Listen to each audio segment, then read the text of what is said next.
মাত্র half cup আটা যদি আপনার কাছে থাকে তাহলে আপনিও তৈরি করে নিতে পারবেন ঘরেই একদম স্বাস্থ্যকরভাবে এই বিস্কিটগুলো।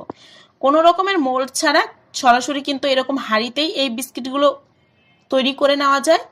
বিস্কিট তৈরি করা কিন্তু খুবই সহজ। আপনি যদি একবার বাসায় বিস্কিট তৈরি করা শুরু করেন আপনি আর কখনোই কিন্তু বাহির থেকে বিস্কিট কিনে খাবেন না। অল্প সময়ে কিন্তু সুন্দর মতো এই বিস্কিট তৈরি করে নেওয়া যায়, আর কেনা বিস্কিটের চাইতেও কিন্তু এই বিস্কিট অনেক বেশি নরম হয়ে থাকে। আসসালামু আলাইকুম everyone, welcome back to my channel. এখানে প্রথমে একটা পাত্রের মধ্যে নিয়ে নিয়েছি 2 টেবিল চামচ পরিমাণ ঘি।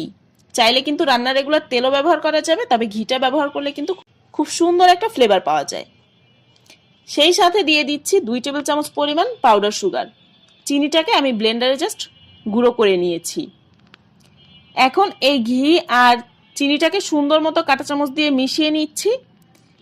এরপরে এর মধ্যে দিয়ে দিচ্ছি হাফ কাপ পরিমাণ আটা। চাইলে কিন্তু আটার পরিবর্তে ময়দাও ব্যবহার করা যাবে।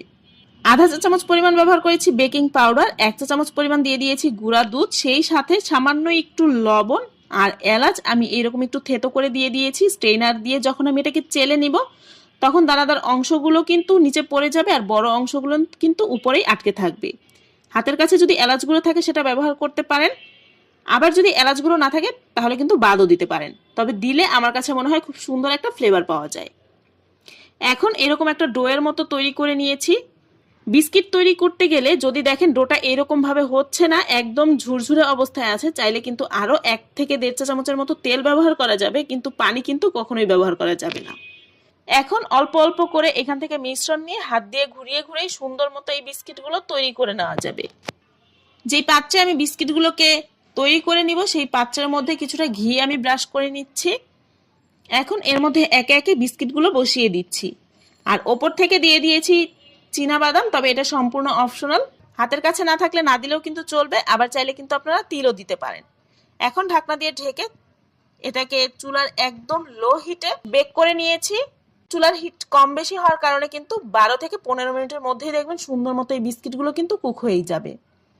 বিস্কিট তৈরি করার পরে গরম অবস্থায় কিন্তু কখনোই এগুলোকে উঠাতে যাবে না, দেখবেন এটা অনেক নরম থাকে, ভেঙে যাবে।